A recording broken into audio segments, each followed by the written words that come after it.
James Lipton. I'm the creator and executive producer and writer and host of Inside the Actors Studio, and the founding dean of the Actors Studio Drama School of Pace University.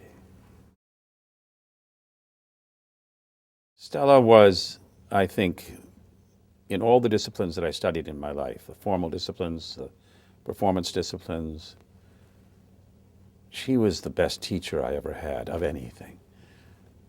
Better than any of my university teachers, better than any of the teachers I had worked with in the study of, in liberal arts study, in the study of the law. She was quite simply the most gifted teacher I ever met. She was inspiring. She was eccentric. Sometimes she was quite nutty. But at the core of it was this steely technique which she had acquired over many years, and which she had acquired, in fact, from Stanislavski himself. Now, there were two streams of the Stanislavski system, essentially, that came out of the group theater. The two streams exist today.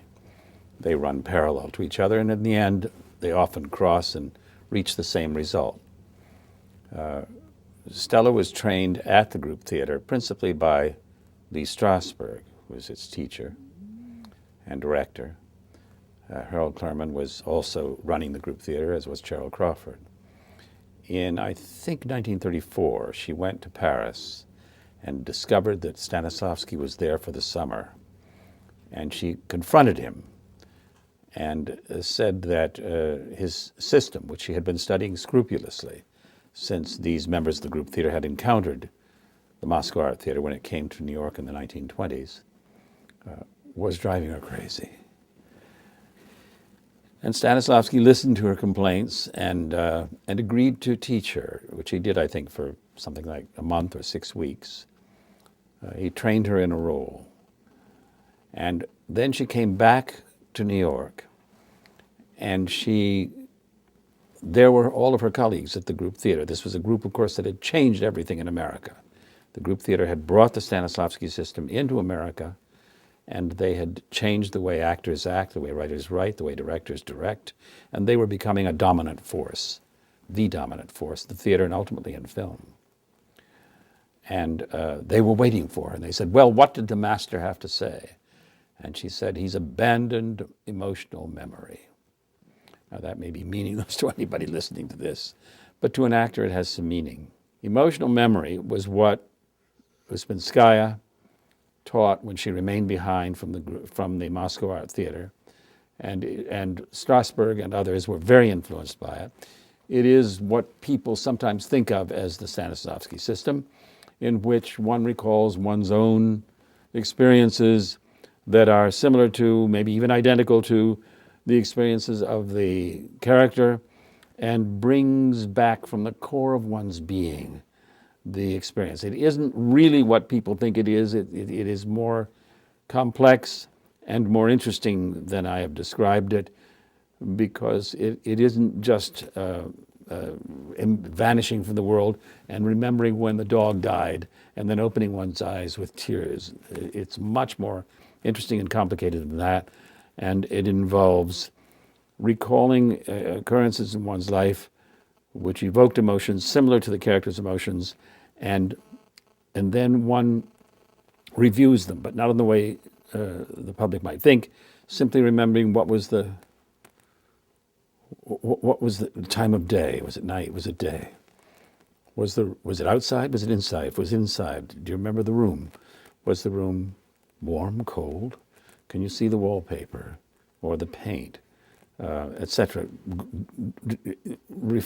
Refining and defining and recalling in the most intimate detail the experience, not necessarily aloud, but in one's own recollection, usually under the guidance of a director. And what happens is that when you reach a certain point in that exercise of affective memory, emotional memory, you begin to relive it so vividly that whatever emotions you had at the time come flooding back. Now, Stella argued that this took her away from the play, away from the character, away from what was happening in the play. She felt that it was an impediment. Many people would disagree with her. There are still actors who use emotional memory, affective memory, which was Lee Strasberg's emphasis, though not his total emphasis. He taught everything at the Actors Studio. But nevertheless, she felt that that it impeded her. And he said, I don't use it anymore. Stanislavski said, for that very reason. Instead, I'm interested in what the character wants at any given moment, in the given circumstances. You must be rooted in the play. Do not depart from the play. Don't cut yourself off from your partner in the scene or your partners. Don't go so deep in yourself that you no longer exist for your partner and for the character and for the play. You must, said Stanislavski and said Stella, you must be so thoroughly immersed in the given circumstances of the play, then you decide what it is at any given moment that the actor wants. And when you try to achieve what that actor wants, as ardently as the character, what that character wants, I should say, as when you try to achieve it, the emotions will come. Just in the act of trying to achieve. If I'm trying to convince you that you must never, ever, ever speak to this person again, I'm going to try to persuade you. That's my action. I'm going to persuade you never to talk to this person. Look how already I'm more animated. And if it requires an even more powerful action, the animation is going to be complete. When Mark Rydell, the great director of On Golden Pond and other films, a member of the Actors Studio, a student of Stanford Meisner, yeah, he was Stanford Meisner's student, as I recall, yes. And he, on our stage, inside the Actors Studio, he demonstrated for our students, who are master's degree candidates, after all, he said, look, I can demonstrate this very easily for you. I'm going to take you and put you in a closet. I'm going to lock that door from the outside. And I will say to you, your action is to get out of the closet. And I mean get out of that closet. You have 60 seconds. He said, well, you're going to begin to struggle to get out of that closet. But the locked door is the obstacle to the action, which a great playwright writes into every scene. And he said, after 30 seconds, you're going to be emotional. By the time I release the door, you're going to be hysterical. Why? Did you try to remember some moment in your life when you were this emotional? No, you weren't thinking about that at all. All you were thinking about was getting out of that damn closet. That was Stella's emphasis. I'm not saying that either side is correct. As a matter of fact, I think the best possible technique unites the two. Because there are moments when one has problems with actually accessing the deep and difficult emotions of oneself, and an exercise, an emotional memory or an affective memory exercise can release it, can have a wonderful effect. But for the most part, I think Stella emphasized, you can, if you know what you want. Alan Alda on our stage, who had studied this technique, said there should be a sign over the entrance to every stage as the actor is about to go on stage that says, what do you want? And that is, it gets more complicated than that, is divided into beats, into moment-to-moment decisions about what the character wants, into an overall action that takes you through the whole play. But generally speaking, this is what Stella taught. And there are exercises that teach you to do it. It's not easy. It sounds much simpler than it is. When the two sides divided, so to speak, now they've come together again. But for decades, there was on the one side Strasberg and his disciples who emphasized emotional memory, but not exclusively. He's been maligned in that way. And Stella on the other, Stella Adler, Harold Clurman, Robert Lewis, Stanford Meisner, these were the great exponents of the later work of Stanislavski's life, the action, the objective, the super objective, which is that overall action that takes you through the play. And the devotion to given circumstances. Both sides emphasize concentration. You have to concentrate in a way that normal people don't. When our students come to the Actors Studio Drama School at Pace University, I was dean for 10 years. I was the founding dean. I am no longer. I'm dean emeritus now. But I always speak to them when they come into the school. And I say to them, look, with the work that you're going to do here, you are, because these emotional memory exercises are also called sense memory, they are the memory of five senses, of our five senses. That's all we have. And it will make you extremely sensitive. You're about to separate yourself from the rest of the world. There will come a point in your education at our school, at any good school, where you achieve what's called breakthrough, where for the first time you cross a barrier and it's the Rubicon, you can never go back again. And you sense more than other people. You will see more, hear more, feel more, etc. than other people do.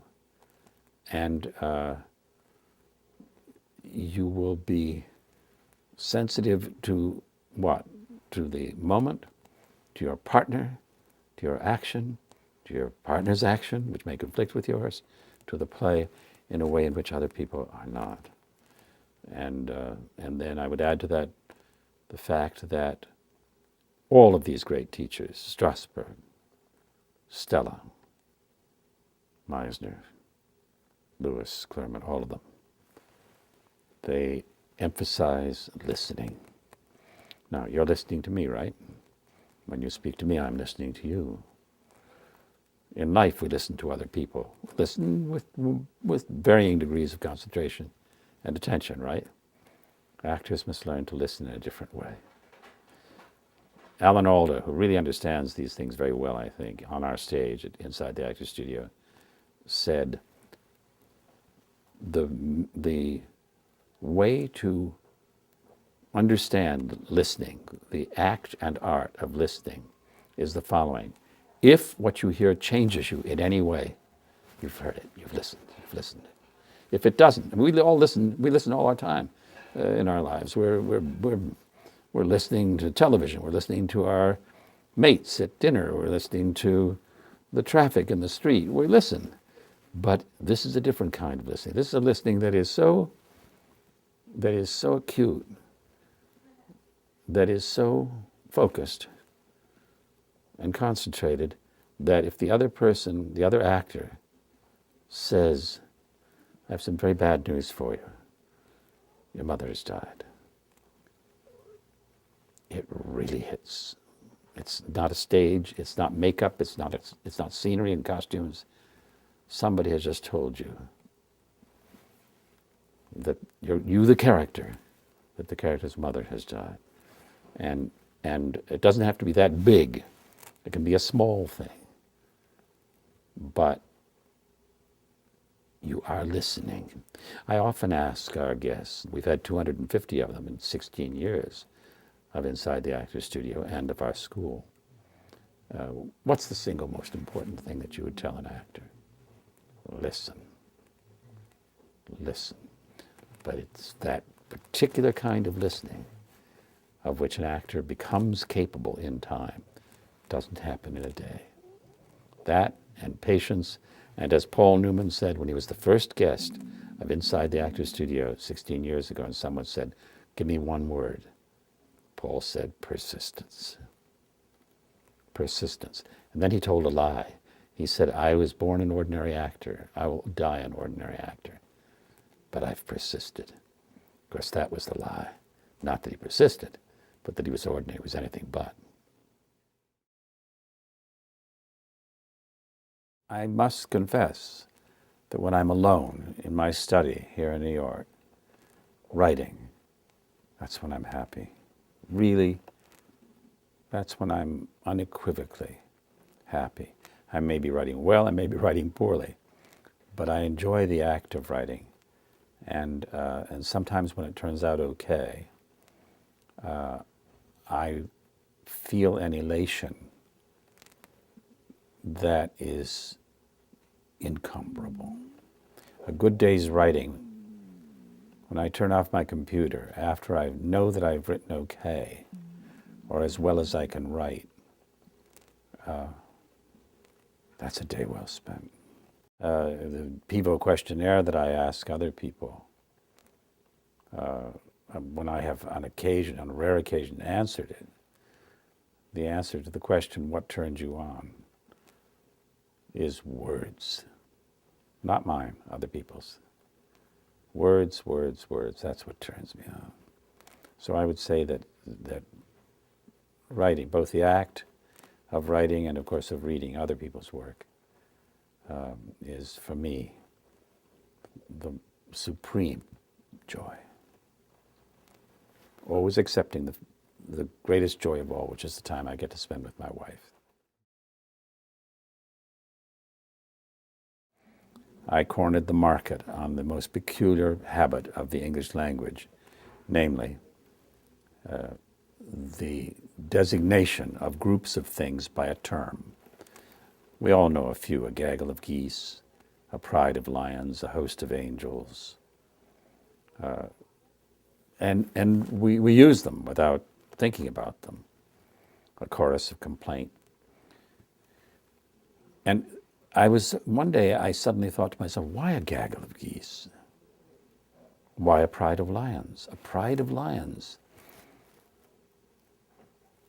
Pride really, it's the quintessence of a lion. He's proud. Who said that we will capture the entire quintessence of this beast in a single word, pride of lions? And that started me on a search that lasted for years and took me finally to the bowels of the main reading room of the British Museum, where I was actually in possession at last of the original books of hunting in which these terms were compiled, principally the Book of St. Albans. This is 15th century stuff. And I discovered it was a charm of finches, properly, when the only profession a gentleman could ever admit to was hunting. So he had to know the proper terms. He saw a charm of finches, an unkindness of ravens, a parliament of owls, an exaltation of larks, a leap of leopards. I mean, these are beautiful terms. An ostentation of peacocks. I was fascinated. There they were, these lists that were compiled in the 15th century in some of the first books ever printed in England. It was that important. And then I discovered a pontificality of prelates, a superfluity of nuns. And I thought, my God, they were playing word games with them in the 15th century. And I finally compiled all of the original terms with their provenances. That took a lot of digging because most of them are in Middle English. So I had to translate out of Middle English into modern English. And I fell in love with them, and then I began to invite my own. An acre of dentists. In the 15th century, they said a rascal of boys.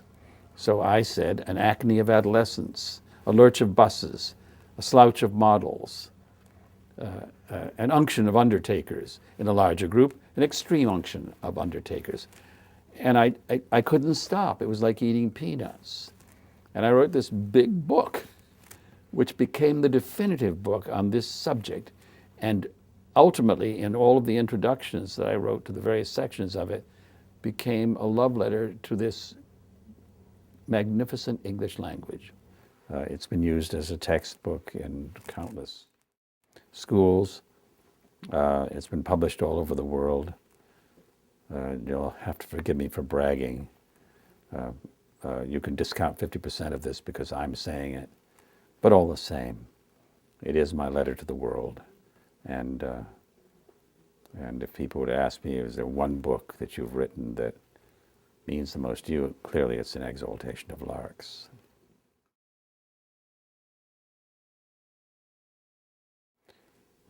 There was in Shakespeare's time also a collective term.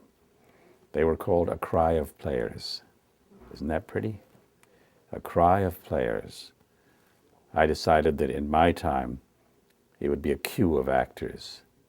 Q-U-E-U-E, a line, a queue of actors. That's my term for it. Though I think a cry of players is probably a lot better.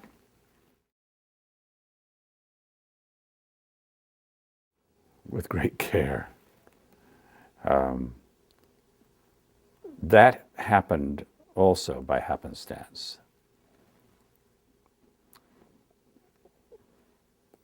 In 1994,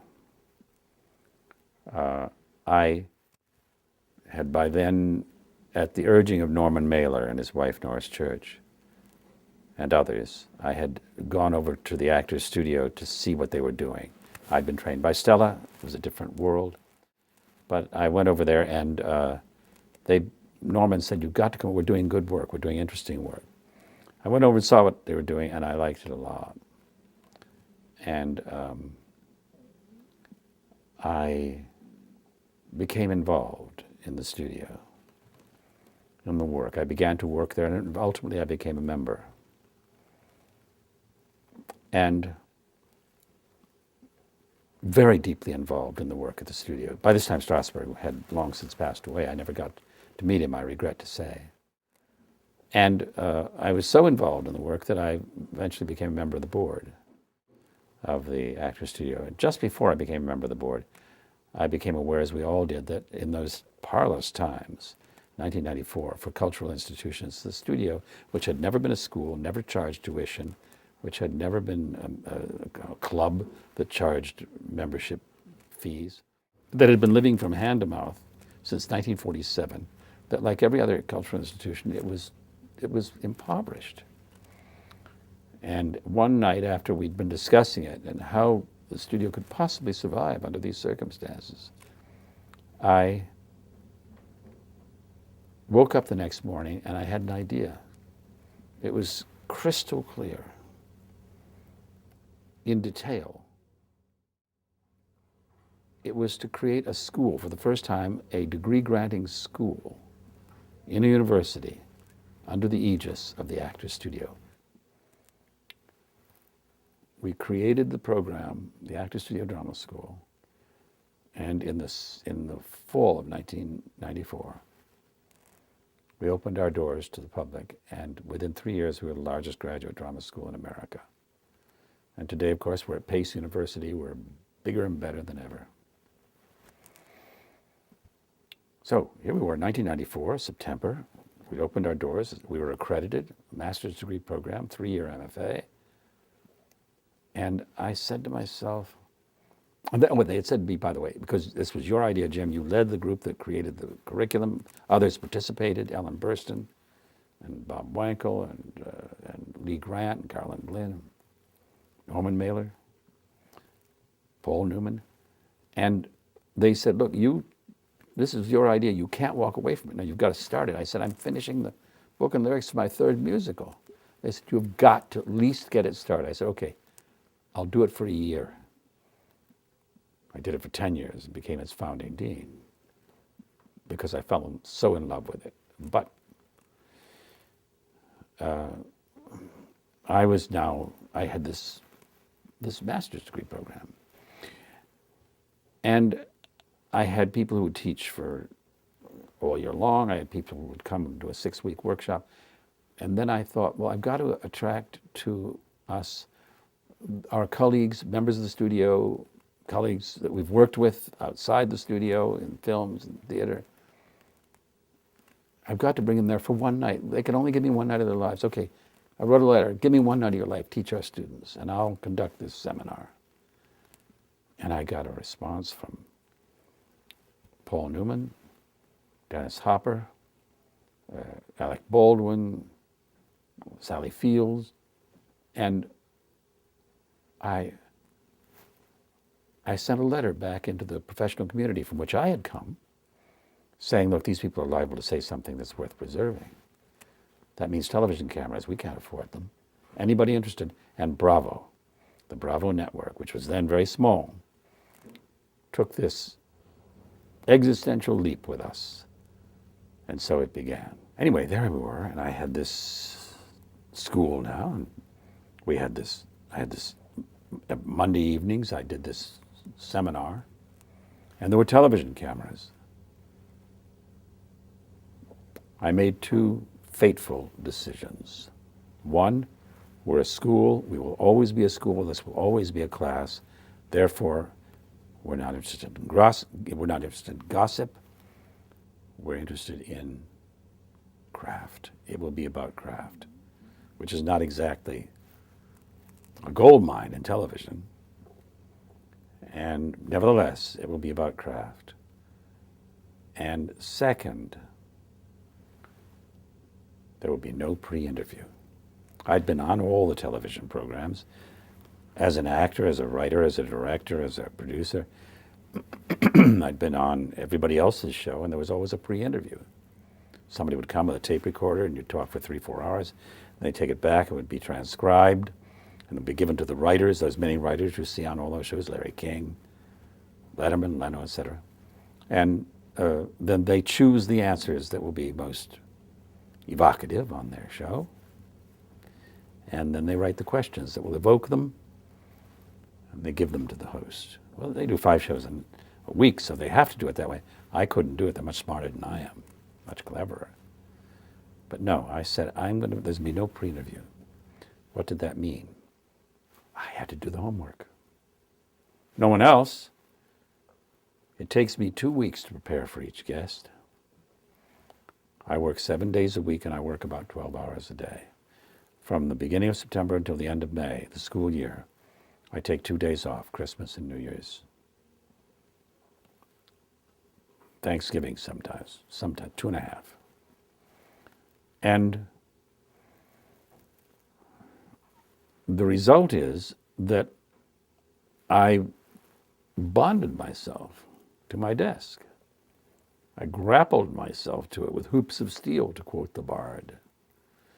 And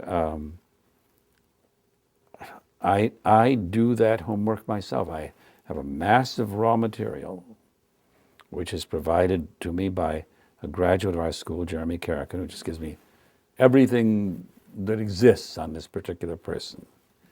And then I have 2 weeks in which to shape it and turn it into a narrative, which is what our show is intended to be, with a beginning, a middle, and an end, with themes that occur and reoccur. And then I put them with PowerPoint in my computer. I put them on blue cards with questions that will evoke the answers, hopefully, that I have found in their personal and professional histories.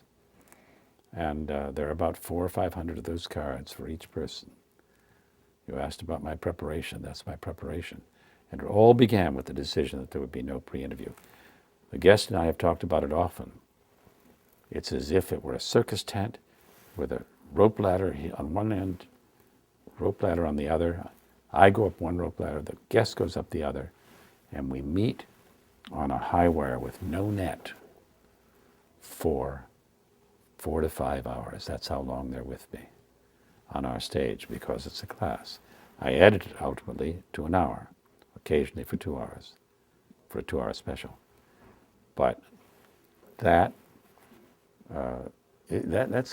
we're up there, and there's no net because the guest doesn't know what's coming next, and I have no guarantee that they'll give me the answer that I think I'm going to find from the research I've done, and it's on my card.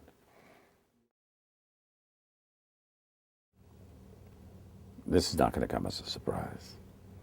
Concentration. When you're taking a plane off the ground, from the moment those wheels leave the ground, you're PIC, pilot in command. Anybody else sitting in that airplane, you're in charge. You got to get them back there.